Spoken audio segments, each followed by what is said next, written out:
Very good evening to all of my dear बच्चों।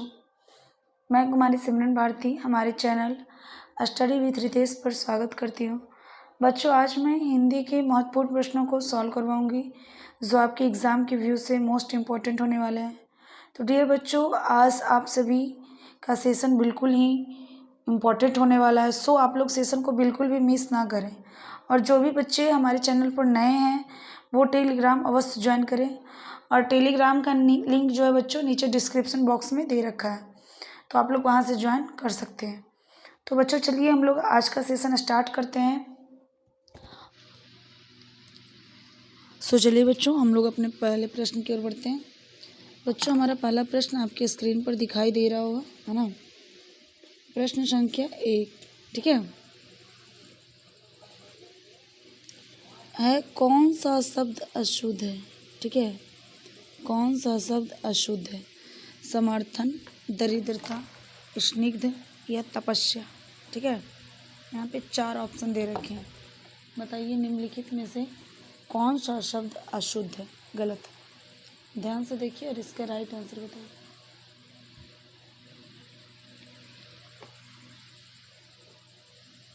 बिल्कुल सही बच्चों, इसका राइट आंसर होगा ऑप्शन नंबर बी, दरिद्रता, है ना। जो कि लिखा हुआ है यहाँ पे दरिद्रता, तो ये अशुद्ध है और इसका शुद्ध रूप क्या होगा जी? दरिद्रता। ठीक है, ये तरीके से दरिद्रता का मतलब निर्धनता, गरीब, है ना। जबकि समर्थन, स्निग्ध और तपस्या बच्चों, ये तीनों ही क्या है? राइट है, शुद्ध है। ठीक है, चलिए नेक्स्ट प्रश्न संख्या 2, परिमाण का अर्थ क्या है? बताओ, परिमाण का अर्थ क्या है? भाग्य, नतीजा, माप या फल। यहाँ 4 ऑप्शन दिए हुए हैं। परिमाण, ठीक है, मीन्स कि इसका अंग्रेजी मीनिंग होता है बच्चों क्वांटिटी, है ना। परिमाण, चलिए बताइए।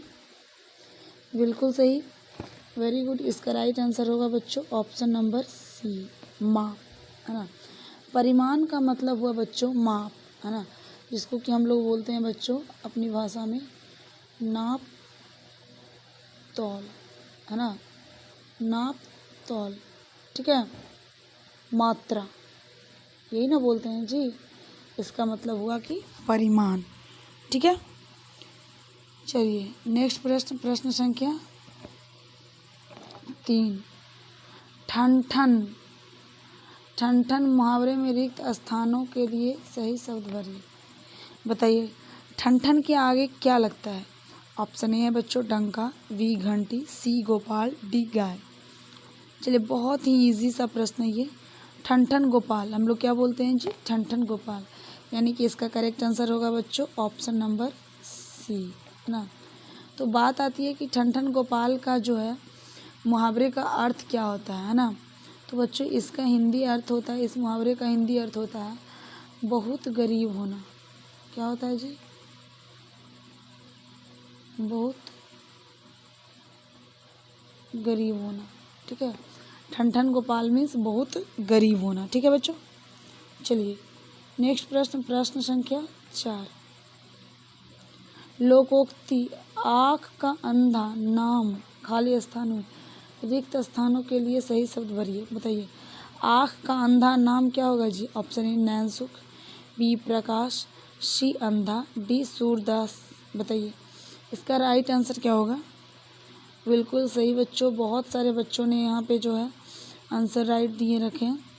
आँख का अंधा नाम नयनसुख, है ना, और ये नयनसुख किस ऑप्शन में लिखा हुआ है? ऑप्शन ए में। इसका करेक्ट आंसर होगा ऑप्शन ए, है ना, आँख का अंधा नाम नयनसुख। ठीक है, चलिए इसका हिंदी अर्थ क्या होगा जी? गुणी ना होने पर भी गुणी होने का दिखावा करना, है ना, गुणी होने का दिखावा करना। गुणी मतलब गुणवान, गुणी होने का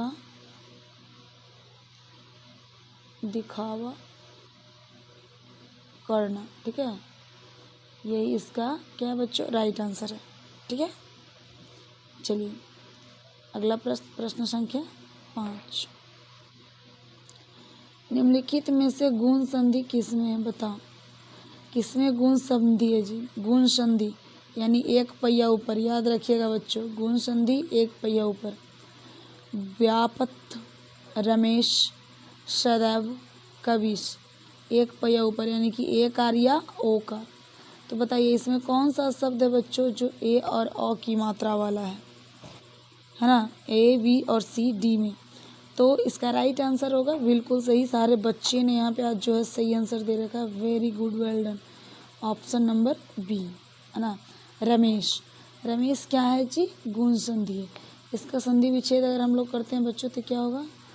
रमा जोड़ ईस, ठीक है, रमा जोड़ ईस, रमेश। ठीक है बच्चों, चलिए नेक्स्ट प्रश्न। कौन सा केवल स्त्रीलिंग में प्रयोग होता है? कौन सा शब्द जो है बच्चों सिर्फ और सिर्फ स्त्रीलिंग में प्रयोग होता है? ऑप्शन ए है पर्वतारोही, द्वार, वृक्ष, संतति। चलिए बताइए इसमें जो सिर्फ हमेशा वो स्त्रीलिंग के ही रूप में प्रयोग किया जाता है। तो बच्चों इसका करेक्ट आंसर होगा ऑप्शन नंबर डी, ठीक है, संतति। संतति का मतलब होता है अपने जैसे संतान उत्पन्न करना, ठीक है, मीन्स की संतान है ना। ये संतति या संतान जो भी है ना, ये क्या है जी? स्त्रीलिंग है। ये क्या है जी? स्त्रीलिंग। बाकी इसके छोड़ के सारे जो हैं बच्चों ये क्या है? पुल्लिंग है। ठीक है, ठीक है। चलिए नेक्स्ट प्रश्न की ओर बढ़ा जाए। प्रश्न संख्या बच्चों 7। किसमें सार्वनामिक विशेषण है? बताइए। सार्वनामिक विशेषण, जिस सर्वनाम के आगे है ना कोई संज्ञा शब्द आ जाए तो वो सर्वनाम सर्वनाम ना होकर के बच्चों सार्वनामिक विशेषण हो जाता है ना। खाने को कुछ दो, ऑप्शन ए है। बी है वह अभी कच्चा है। कोई बालक रो रहा है। यह बालक खेल रहा है। ठीक है, तो आप देखिए यहाँ पे जैसे कि इसमें कुछ सर्वनाम है, ठीक है, तो कुछ के आगे तो नहीं लगा हुआ है कोई भी संज्ञा, तो ये नहीं होगा। ठीक है, ये भी कट गया। वह सर्वनाम है, इसके आगे भी कोई संज्ञा नहीं है, तो ये भी नहीं होगा। कोई के आगे भी क्या है जी? संज्ञा नहीं है, ये भी नहीं होगा। लेकिन यह जो है बच्चों सर्वनाम है, ठीक है, लेकिन इसके आगे बालक लगा हुआ, यानी कि ये है बच्चों क्या जी? संज्ञा। तो ये जो सेंटेंस होगा ऑप्शन डी वाला जो सेंटेंस होगा बच्चों, ये होगा आपका सार्वनामिक विशेषण। ठीक है, इसका करेक्ट आंसर क्या होगा बच्चों? ऑप्शन नंबर ए, सार्वनामिक विशेषण। ठीक है, चलिए प्रश्न संख्या 8। इसमें अव्ययी भाव समास है। ठीक है, किसमें अव्ययी भाव समास है? ऑप्शन ए देहलता, आजन्म, सत्याग्रह, ग्रामगत। चलिए बताइए। तो देहलता, आजन्म है ना जी, और क्या है जी? सत्याग्रह, ग्रामगत। सो बच्चों इसका राइट आंसर होगा अव्ययी भाव समास में इसकी जिसका पहला पद अवयव हो, है ना, तो ऐसा तो इसमें एक ही है और वो है ऑप्शन नंबर बी। ठीक है, यानी कि कौन सा जी? आजन्म। आजन्म समास जो है बच्चों ये अव्ययी भाव है, क्योंकि इसका जो आ शब्द है ये क्या है? एक्चुअल में अवयव है ना। जबकि देहलता क्या है बच्चों? कर्मधारय समास। ठीक है, और सत्याग्रह और ग्रामगत तत्पुरुष समास। ठीक है, ध्यान में है ना।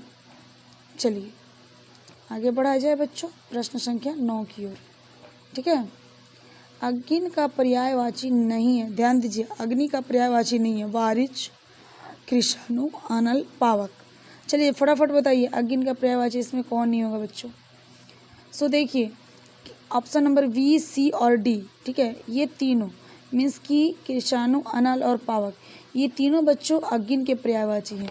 जबकि आपका ऑप्शन नंबर ए बारिच, ठीक है, ये अग्नि का पर्यायवाची नहीं, ये किसका पर्यायवाची है? तो ये कमल का पर्यायवाची। ठीक है, यानी कि इसका करेक्ट आंसर होगा बच्चों ऑप्शन नंबर ए, है ना। इसका करेक्ट आंसर क्या होगा बच्चों? Option number A. ठीक है, चलिए अब हम लोग बढ़ते हैं अगले प्रश्न संख्या 10 की ओर। आगर का विलोम क्या होगा? बताओ, आगर का विलोम क्या होगा? अवरोह, विग्रह, अंत या पश्चात? चलिए फटाफट बताइए, अगर का विलोम क्या होगा, है ना।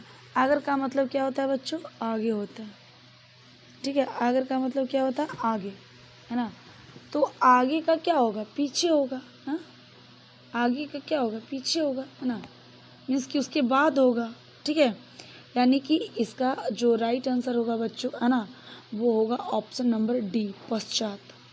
अगर का विलोम क्या होता है, पश्चात। अवरोह का विलोम क्या होता है जी, आरोह, है ना। विग्रह का जी, संधि, ठीक है। अंत का जी, आदि,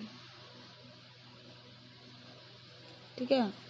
ध्यान में है ना ये सारी बातें, आरोह का अवरोह, संधि का विग्रह, आदि का अंत, ठीक है।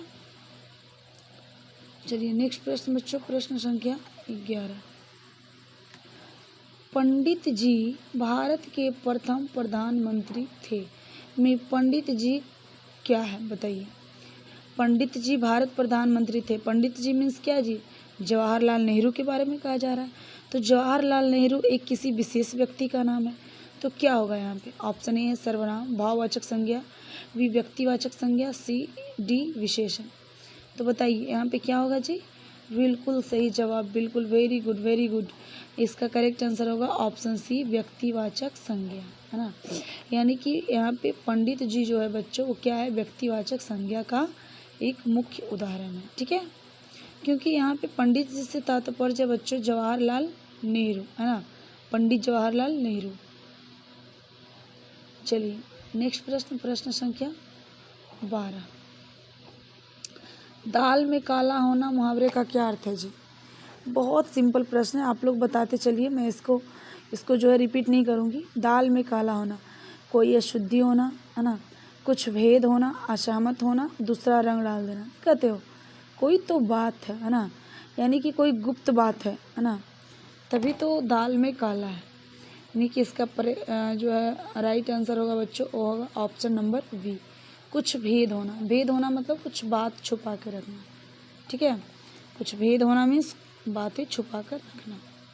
चलिए नेक्स्ट प्रश्न बच्चों, प्रश्न संख्या 13। लोकोक्ति, एक अनार कितने बीमार जी बताइए। मेरी रिक्त स्थानों को भरिए, 100, 5, 2, 2000, बताओ कितना होगा। एक अनार 100 बीमार, हम लोग बचपन से सुनते आ रहे हैं, है ना, एक अनार 100 बीमार। यानी कि इसका करेक्ट आंसर होगा बच्चों ऑप्शन नंबर ए, है ना, एक अनार 100 बीमार। तो इसका राइट आंसर क्या होगा जी, ऑप्शन नंबर ए। मीन्स कि एक चीज़ के लिए अनेक चीज़, एक चीज़ को पाने के लिए अनेक व्यक्ति उसके पीछे जब पड़े रहते हैं, तो इसके लिए उपयुक्त मुहावरा होता है एक अनार 100 बीमार, ठीक है। चलिए नेक्स्ट प्रश्न, प्रश्न संख्या 14। अत्याचार में कौन सा संधि बताइए। अत्याचार, है ना, वृद्धि संधि, यन संधि, आयादी संधि, विसर्ग संधि। तो आप लोग को पता होना चाहिए कि अगर यह और वह के आगे कोई भी आधा वर्ण आए, है ना, तो क्या होता है बच्चों, यन संधि होता है। हमने आप लोगों को एक ट्रिक भी बताया था कि आधा वर्ण ना, आधा वर्ण मीन्स यन संधि, यन का मतलब ही होता आधा। तो यन संधि किस ऑप्शन में है बच्चों, ऑप्शन नंबर बी में। सो इसका करेक्ट आंसर जो होगा बच्चों क्या होगा, ऑप्शन वी होगा, है ना। यानी कि यन संधि किसका उदाहरण है बच्चों, ऑप्शन वी का, ठीक है। चलिए नेक्स्ट प्रश्न, प्रश्न संख्या 15। यथासंख्य में कौन सा समास बताओ। यथासंख्य में कौन सा समास है, ठीक है। ऑप्शन ए है करण, बी तत्पुरुष, सी अव्ययी भाव, सी डी संबंध, ठीक है। सो देखिए ध्यान दीजिए यहाँ पे यथासंख्य, इसमें यथा जो है बच्चों अगला पद है, प्रथम पद है, और ये जो है बच्चों अव्यय है। क्या है ये, अव्यय है। तो जिस समास का प्रथम पद अव्यय होता है वो समास क्या होता है जी, अव्ययी भाव समास होता है ना। सो अव्ययी भाव समास इसमें बच्चों ऑप्शन सी में है। यानी कि इसका करेक्ट आंसर क्या होगा जी, ऑप्शन नंबर सी होगा, है ना। इसका करेक्ट आंसर क्या होगा बच्चों, ऑप्शन सी। समझ में आई बात। चलिए नेक्स्ट प्रश्न संख्या 16। किस शब्द में दो उपसर्ग लगे हुए हैं बताओ। नीचे दिए गए किस शब्द में दो दो उपसर्ग लगे हुए हैं बताइए। ऑप्शन ए है बच्चों अनाहार, अनुग्रह, अपशब्द, अभियान। ठीक है, तो देखिए अनाहार में कितने हैं जो ध्यान से देखिए। अनाहार में देखिए एक है आ, दूसरा है ना, और हार क्या है बच्चों मूल शब्द। हाँ, अनुग्रह में जी एक ही है सिर्फ और सिर्फ अनु, अपशब्द में जी एक ही है अप, और अभियान में जी एक ही है अभी, है ना। यानी कि इसका करेक्ट आंसर होगा बच्चों ऑप्शन नंबर ए अनाहार, है ना, क्योंकि इसमें क्या है जी दो दो उपसर्ग है, एक है अ और दूसरा है ना, है ना, ये दोनों उपसर्ग है। ठीक है, चलिए नेक्स्ट प्रश्न संख्या 17। इनमें कौन सा शब्द जो है शुद्ध है बताओ। निम्नलिखित में कौन शब्द शुद्ध है सही है। ऑप्शन ए है पानी, प्रसाद, कल्याण, दुनिया। बहुत सिंपल सा सवाल है बच्चों। पानी यहाँ पे गलती लिखा हुआ है, पानी इस तरीके से लिखा है ना, ये पानी। प्रसाद भी गलत है बच्चों, प्रसाद ऐसे लिखा है। लेकिन जो हमारा करेक्ट आंसर है बच्चों वो ऑप्शन सी है, क्योंकि कल्याण जो है यहाँ पे बिल्कुल ही राइट लिखा हुआ है। ठीक है, कल्याण जो लिखा हुआ है क्या लिखा हुआ है जी सही लिखा हुआ है ना। लेकिन दुनिया भी गलत है बच्चों, दुनिया, दुनिया तो ऐसे ही होता है ना, दुनिया सॉरी ऐसा नहीं होता है, हार से ही होता है दुनिया। ठीक है, यही है। चलिए बच्चों नेक्स्ट प्रश्न संख्या 18 की ओर हम लोग बढ़ गए हैं। इनमें कौन सा शब्द अशुद्ध है बताइए। शुद्ध अशुद्ध से बहुत ही प्रश्न आ रहे हैं बच्चों। ऑप्शन ए है लगान, ये तो शुद्ध है जी, ये तो नहीं होगा। साप्ताहिक, ये अशुद्ध है बच्चों। मीरा भी शुद्ध है, परिचय भी शुद्ध है, यानी कि इसका करेक्ट आंसर होगा ऑप्शन नंबर बी। तो आप लोग कहिएगा मैम इसमें गलती क्या है, तो बच्चों साप्ताहिक नहीं साप्ताहिक होता है। ठीक है, साप्ताहिक नहीं साप्ताहिक होता है। ठीक है बच्चों, इसका करेक्ट आंसर होगा साप्ताहिक। ठीक है, चलिए नेक्स्ट प्रश्न संख्या 19। तारा का पर्यायवाची नहीं है, तारा का ना स्टार। ऑप्शन ए तारक, ये तो है जी। सितारा इसको भी बोलते हैं जी, है ना। नक्षत्र, क्या तारा को हम लोग नक्षत्र भी बोलते हैं बच्चों बताइए। बोलते हैं, कभी कभी तारा को नक्षत्र भी बोलते हैं, किंतु निशाकर इसको नहीं बोलते हैं बच्चों, इसलिए इसका करेक्ट आंसर होगा निशाकर। ठीक है, निशाकर किसको बोलते हैं, तो चोर को बोलते हैं, है ना, चांद को बोलते हैं। ठीक है, चोर को बोलते हैं और चांद को बोलते हैं। ठीक है बच्चों, चलिए अब हम लोग अगले प्रश्न संख्या 20 की ओर बढ़ते हैं। कौन सा शब्द भाववाचक संज्ञा का उदाहरण है। ठीक है, कौन सा शब्द जो है बच्चों भाववाचक संज्ञा का उदाहरण है। हार, मधुर, अपना, युवा। सो बच्चों मैं आप लोग को बता दूं, वेरी गुड संजना, आपने करेक्ट आंसर दिया है, बिल्कुल सही है ना। हार, आपने कहा हार, बिल्कुल जी हाँ, हार जो है बच्चों भाववाचक संज्ञा। हार क्या है, भाववाचक है ना। किंतु मधुर, अपना और युवा, ये तीनों शब्द बच्चों विशेषण है। ये तीनों शब्द क्या है जी, विशेषण है। ठीक है, ये तीनों के तीनों शब्द क्या है बच्चों, विशेषण है। चलिए नेक्स्ट प्रश्न संख्या 21 की ओर। कौन सा शब्द अशुद्ध है बताइए, कौन सा शब्द इसमें अशुद्ध है। ठीक है, बताओ। ओजस्वी, कृपा, स्मरण, नक्षत्र। बिल्कुल सही बच्चों, आप लोगों ने बहुत ही इसका जो है अच्छा जवाब दिया है, option number A, very right. ओजस्वी नहीं होता है, हम सभी जानते हैं क्या होता है जी, ओजस्वी, ओजस्वी होता है ना। बाकी कृपा, स्मरण और नक्षत्र, ये तीनों क्या है जी? शुद्ध है। ठीक है, चलिए नेक्स्ट प्रश्न, प्रश्न संख्या 22। कौन सा वाक्य अशुद्ध है? बताइए कौन सा वाक्य अशुद्ध है? भोजन स्वादिष्ट होना चाहिए, ये शुद्ध वाक्य है जी। मेरे तो प्राण निकल गए, ये भी शुद्ध वाक्य है। आप अवश्य सुने होंगे, है ना, आप अवश्य सुने होंगे, क्या ये शुद्ध लग रहा है? बिल्कुल नहीं। मैं आप पर श्रद्धा रखता हूँ, ये सही है। आप अवश्य सुने होंगे नहीं होगा, बल्कि आपने अवश्य सुना होगा, इसका क्या होगा जी? आपने अवश्य, है ना, सुना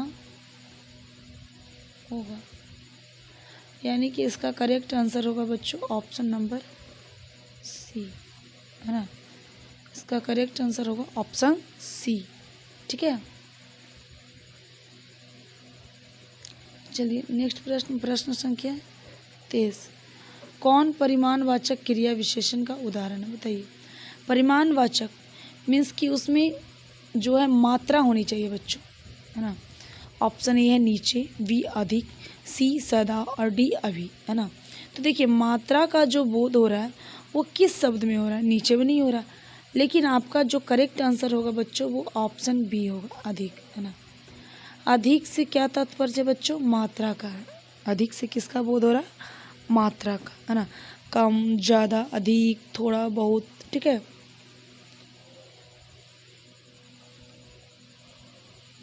समझ में आई बात है? चलिए नेक्स्ट प्रश्न, प्रश्न संख्या 24। कमर कसना मुहावरे का अर्थ क्या है जी? बताइए। कम खाना, हिम्मत टूट जाना, काम करने को तैयार होना, लड़ने को तैयार होना। बताइए कमर कसना मीन्स काम करने को तैयार होना, यानी इसका करेक्ट आंसर क्या होगा बच्चों? ऑप्शन नंबर सी, है ना। इसका करेक्ट आंसर क्या होगा? Option C. ठीक है,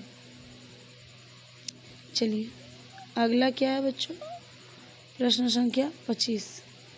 आश्रम का पर्यायवाची नहीं है, बताइए। आश्रम का कौन इसमें जो है पर्यायवाची नहीं है? ठीक है, ए है मठ, वी विहार, सी कुटी, डी कृषाणु। ठीक है बच्चों, तो देखिए कृषाणु हम सभी जानते हैं किसका है बच्चों? ये आग का है ना, यानी कि इसका करेक्ट आंसर होगा ऑप्शन नंबर डी, है ना। इसका करेक्ट आंसर ऑप्शन डी। मठ, विहार और कुटी, ये तीनों जो हैं बच्चों आश्रम को रिप्रेजेंट करते हैं। ठीक है, हमारा त्रिलोचन किस प्रकार का शब्द है? ठीक है, त्रिलोचन किस प्रकार का शब्द है? यहाँ 4 ऑप्शन दिए गए हैं, विकारी शब्द, यौगिक शब्द, विदेशज शब्द और योग रूढ़। ठीक है, यहाँ 4 ऑप्शन है बच्चों। सो बच्चों इसका राइट आंसर क्या होगा आप लोग बताइए, क्योंकि बच्चों ये सारे क्वेश्चन जो मैं आज बताऊंगी, है ना, वो पहले प्रीवियस ईयर से संबंधित है और ये सारे क्वेश्चन आप लोग को बता दिए गए हैं। ठीक है, पहले ही, इट मीन्स कि ये रिविजन क्लास है। ठीक है, चलिए तो बताइए त्रिलोचन इसमें कौन सा शब्द होगा?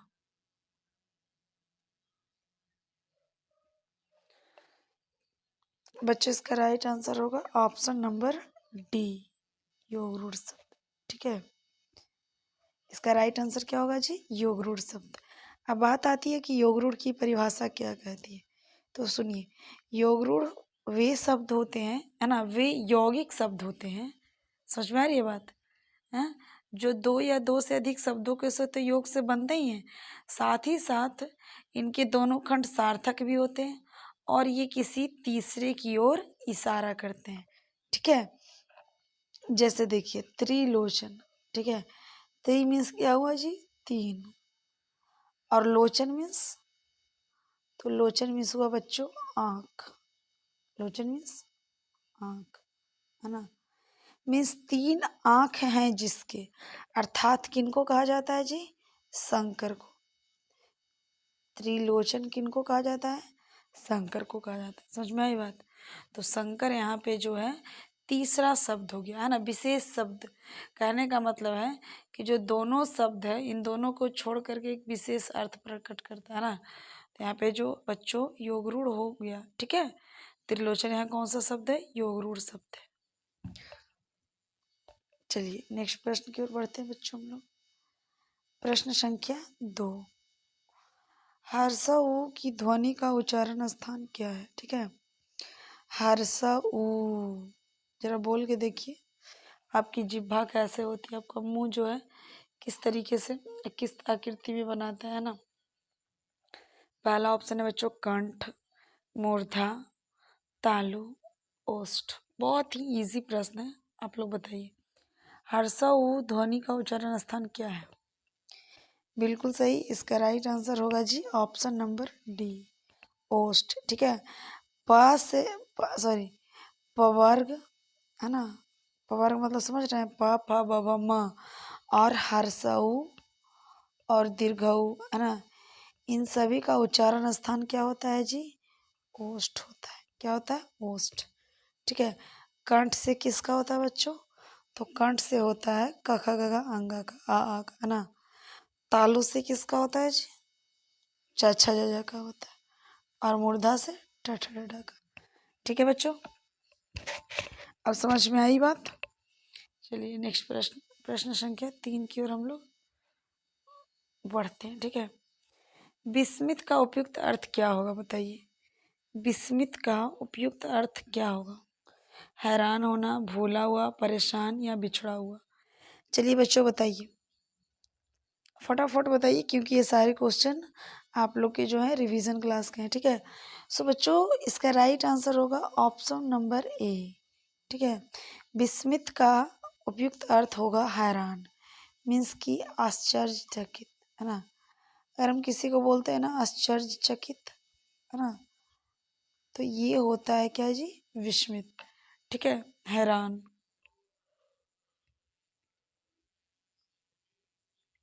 ठीक है बच्चों, चलिए नेक्स्ट प्रश्न, प्रश्न संख्या 4।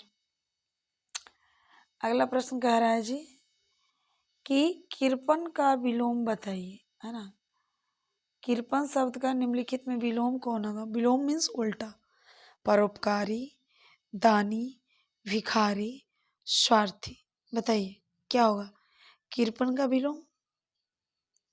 तो बच्चों कृपण का विलोम यहाँ पे होगा दानी, है ना। कृपण का मतलब होता है बच्चों कंजूस, है ना। कृपण का मतलब कंजूस, और दानी का मतलब जो बहुत देने वाला है ना, दान करने वाला है। सो इसका राइट आंसर होगा ऑप्शन नंबर बी। ठीक है बच्चों, परोपकारी का क्या होगा विलोम जी? अपरोपकारी। भिखारी का क्या होगा? राजा, है ना। स्वार्थी का परमार्थी। ठीक है, ये मैं ओरली बोल रही हूँ, आप लोग इसको नोट कर सकते हैं। ठीक है, चलिए प्रश्न संख्या 5,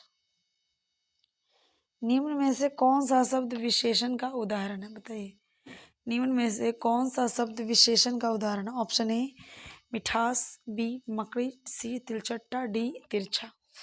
सो बच्चों आप लोग को थोड़ा सा इसमें मुश्किल लग रहा होगा, लेकिन आप थोड़ा सा ध्यान से देखोगे तो बहुत इजी क्वेश्चन है। ठीक है, चलिए बहुत लोगों का सही आंसर आ रहा है। वेरी गुड सौरभ, आपका राइट आंसर है। सुहानी आपका भी करेक्ट है, ऑप्शन डी, है ना। ऑप्शन डी जो है बच्चों इसका करेक्ट आंसर है। ठीक है, देखिए तिरछा, आड़ा, तिरछा, लंबा, चौड़ा, है ना, ये जो है किसी न किसी चीज की विशेषता को दर्शाता है ना। हाँ, तो ये शब्द विशेषण कहलाते हैं। किंतु बच्चों मिठास, मकड़ी, है ना, और तिलचट्टा, ये तीनों शब्द संज्ञा है। ठीक है, ये तीनों शब्द क्या है जी? संज्ञा है। ठीक है बच्चों, चलिए नेक्स्ट प्रश्न, रजनीश शब्द में किस संधि का समावेश हुआ है? बताइए रजनीश शब्द जो है किस संधि का परफेक्ट उदाहरण है? दीर्घ संधि, गुण संधि, वृद्ध संधि या यन संधि? चलिए यहाँ 4 ऑप्शन दिया बच्चों, तो चलिए हम लोग इसको जो है तोड़ देते हैं सबसे पहले ना। तो रजनीश को कैसे तोड़ेंगे? रजनी जोड़ ईस, है ना, यानी दीर्घई जोड़ दीर्घई क्या हो रहा है बच्चों? दीर्घई हो रहा है। तो जब एक ही जाति के दो स्वर आपस में जुटकर बड़ा वाला बन जाए, है ना, इसकी दीर्घ बन जाए तो दीर्घ संधि का एक परफेक्ट एग्जाम्पल होता है ना। सो इसका राइट आंसर होगा बच्चों option number A. Option number A में क्या है जी? दीर्घ संधि। ठीक है, समझ में आई बात?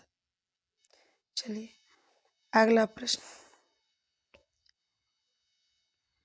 आप भला तो जग भला, है ना, कहावत में किस सर्वनाम का सूचक है? बताइए। आप भला तो जग भला में कौन सा सर्वनाम है जी? पुरुषवाचक सर्वनाम, निश्चयवाचक सर्वनाम, निजवाचक सर्वनाम या संबंधवाचक सर्वनाम? बताइए। तो देखिए बच्चों, आप लोग को पता होना चाहिए कि आप ये जो शब्द है ना, आप, हाँ, ये शब्द निजवाचक मतलब स्वयं को डोनेट करने के लिए, स्वयं को दर्शाने के लिए, है ना, स्वयं को दिखाने के लिए आपका प्रयोग किया जाता है। ठीक है, और यहाँ पे आपका मतलब तुमसे नहीं है बच्चों, यहाँ पे आपका मतलब स्वयं से है। आप भला मतलब अगर आप अच्छे हैं, मैं अच्छा हूँ, तो ये जग भी अच्छा है ना। आप बुरे तो जग बुरा, आपकी नजरिए का सारा दोष है ना। तो इसका राइट आंसर होगा क्या जी? ऑप्शन नंबर सी, निजवाचक सर्वनाम। ठीक है, ठीक है बच्चों। चलिए नेक्स्ट प्रश्न, प्रश्न संख्या 8। चलिए अगला प्रश्न क्या है जी? पढ़िए जल्दी से। निम्न में से कौन स्त्रीलिंग शब्द का है ना? निम्नलिखित में से स्त्रीलिंग शब्द को चयन कीजिए। बताइए। तबला, तालाब, तराजू, तूला। चलिए बताइए बच्चों, इसका राइट आंसर क्या होगा? निम्न में से स्त्रीलिंग शब्द का चयन कीजिए। तबला, तालाब, तराजू, तूला। सही बात है जी, ऑप्शन नंबर ए तबला। ये पुल्लिंग है जी, तालाब भी पुल्लिंग है ना। ठीक है, तराजू क्या है जी? तराजू भी पुल्लिंग है। लेकिन बच्चों तूला, तूला जो है बच्चों ये स्त्रीलिंग है। ठीक है, एक्चुअल में तूला जो है बच्चों ये तराजू का ही एक समानार्थी शब्द है, यूँ कहें तो पर्यायवाची, लेकिन तूला स्त्रीलिंग है। ठीक है, यानी कि इसका राइट आंसर होगा ऑप्शन नंबर बच्चों डी। ठीक है, इसका राइट आंसर क्या होगा? Option D. ठीक है बच्चों। चलिए नेक्स्ट प्रश्न, प्रश्न संख्या 9। निम्न में से पुल्लिंग शब्द का चयन कीजिए। बताओ, निम्नलिखित में से पुल्लिंग शब्द कौन है जी? चांदी, चील, चांद, चौखट। आपको पता है बच्चों, आप लोग को धातु में एक सोना ही ऐसा धातु है, सॉरी चांदी ही एक ऐसा धातु है जो स्त्रीलिंग है। बाकी सोना हुआ, हीरा हुआ, है ना, जो भी तांबा, कांसा, ये सारे के सारे धातु बच्चों, ये सारे के सारे धातु बच्चों क्या है जी? पुल्लिंग है। ठीक है, तो यहाँ पे बताइए इसका राइट आंसर क्या होगा? चांदी, चील, चांद, चौखट। तो बताइए बच्चों यहाँ पे पुल्लिंग क्या है?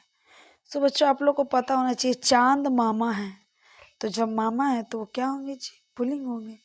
यानी इसका करेक्ट आंसर क्या है बच्चों? Option number C. ठीक है, इसका करेक्ट आंसर क्या है बच्चों? Option C. ठीक है, चलिए नेक्स्ट प्रश्न। अटकन बटकन खेलना मुहावरे का सही अर्थ क्या है? हाँ, नहीं कहते हो? जब इंसान कोई जो है व्यर्थ में बैठा रहता है ना, तो वो अलग अलग तरह के ऐसे ही बैठा रहता है, जब उसको कोई काम नहीं रहता है तो अलग अलग तरह के बेकार चीज़ों को करने लगता है ना। तो अटकन बटकन खेलना मुहावरे का सही अर्थ क्या है? बेकार बैठे रहना, व्यर्थ का कार्य करना, कागज काला करना, बेतुकी बातें करना। चलिए बताइए बच्चों, इसका करेक्ट आंसर कौन सा होगा? सो बच्चों इसका करेक्ट आंसर होगा व्यर्थ का कार्य करना, है ना, यानी कि ऑप्शन नंबर बी। ठीक है, इसका करेक्ट आंसर क्या है जी? ऑप्शन बी, है ना, व्यर्थ का कार्य करना, है ना। जब लोग बैठे हुए रहते हैं फुर्सत में, तो बेकार का काम करते हैं, उसी को कहा जाता है अटकन बटकन दही चटावन, है ना जी। चलिए नेक्स्ट प्रश्न, प्रश्न संख्या बच्चों 11। हल शब्द किसके लिए प्रयोग किया जाता है ना। हल शब्द किसके लिए प्रयोग किया जाता है? स्वर्ग के लिए, हलंत के लिए, विसर्ग के लिए या व्यंजन के लिए? चलिए बताइए बच्चों जल्दी से। ये क्वेश्चन मैं बहुत बार करवा चुकी हूँ आप लोग को, है ना, कि हल का प्रयोग जो है बच्चों किसके लिए होता है जी? व्यंजन के लिए। यानी इसका करेक्ट आंसर होगा बच्चों ऑप्शन नंबर डी। ठीक है, इसका करेक्ट आंसर क्या होगा? ऑप्शन डी, है ना। इसका करेक्ट आंसर होगा ऑप्शन डी, है ना, यानी कि व्यंजन के लिए। ठीक है, चलिए नेक्स्ट प्रश्न बच्चों, प्रश्न संख्या 12। व्यंजनों में बताइए कि कौन सा वर्ण महाप्राण है। चलिए अब महाप्राण वर्ण कौन है जी, इसको पहचानना है ना। तो हम जानते हैं बच्चों कि किसी भी वर्ग का, है ना, दूसरा दूसरा और पांचवा, है ना, सेकेंड और फिफ्थ जो वर्ण होता है वो होता है बच्चों क्या? महाप्राण, है ना। फर्स्ट, थर्ड और फोर्थ ये तीन होता है बच्चों अल्प प्राण, लेकिन पूछ क्या रहा है? महाप्राण। तो देखिए क जो है किसी वर्ण का पहला अक्षर है तो ये नहीं होगा, ख दूसरा है ये होगा। ठीक है, यानी कि इसका करेक्ट आंसर होगा बच्चों ऑप्शन नंबर बी। समझ में आई बात कि जो भी वर्ग है, 5 वर्ग है ना, वर्ण में टोटल 5 वर्ग है और वो पांचों वर्ग का सेकेंड और फिफ्थ, है ना, फिफ्थ नंबर का जो वर्ण रहेगा वो हम लोग के लिए सही नहीं है। ठीक है, ऐसा इसमें लिखा हुआ है ना। जो सेकंड है और फिफ्थ है ये दोनों के दोनों जो है महाप्राण है। ठीक है, लेकिन फर्स्ट, थर्ड और फोर्थ ये तीनों बच्चों अल्प प्राण है। ठीक है, ये तीनों कौन है जी? अल्प प्राण। हो गई बात। चलिए नेक्स्ट प्रश्न, प्रश्न संख्या 13। ठीक है बच्चों, अनल का उपयुक्त अर्थ क्या होगा? बताइए। अनल शब्द जो है बच्चों वो किसका पर्यायवाची है? अग्नि, पवन, वन या पर्वत का? चलिए बताइए। अनल, अनल है बच्चों अग्नि का पर्यायवाची, यानी इसका करेक्ट आंसर होगा ऑप्शन नंबर ए, है ना। अनल किसका पर्यायवाची है जी? अग्नि का। पवन का क्या होगा? वायु होगा, हवा होगा, समीर होगा। वन का क्या होगा? अरण्य होगा, है ना, जंगल होगा। ठीक है, पर्वत का क्या होगा जी? पर्वत का क्या होगा? पहाड़ होगा, है ना, चट्टान होगा, यही सब होता है। ठीक है, चलिए बच्चों अब हम लोग चलते हैं अगले प्रश्न, प्रश्न संख्या 14। द्रव्य का उपयुक्त अर्थ क्या होगा? द्रव्य, तरल पदार्थ, पेय पदार्थ, खाद्य पदार्थ या धन? चलिए बताइए।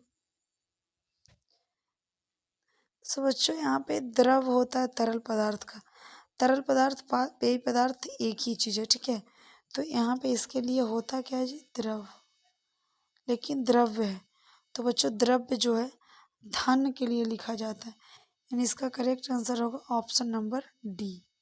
ठीक है, जो द्रव्य शब्द है ये किसके लिए है? धन के लिए। ठीक है, चलिए नेक्स्ट प्रश्न, प्रश्न संख्या 15। कृपण का उपयुक्त विलोम शब्द छाटिए। कृपण का विलोम, चलिए ये क्वेश्चन रिपीटेड है ना, ये क्वेश्चन मैं दोबारा करवा रही हूँ, आप लोग भी दोबारा कर रहे हो इसे। तो कृपण का विलोम हम लोग क्या पढ़े थे जी? परोपकारी, दानी, भिखारी या स्वार्थी? क्या पढ़े थे बच्चों? तो हम लोग पढ़े थे पहले में कृपण का विलोम होता है दानी, यानी ऑप्शन नंबर बी जो है बच्चों इसके लिए सुटेबल आंसर है। ठीक है, ऑप्शन बी जो है इसके लिए क्या है जी? करेक्ट है।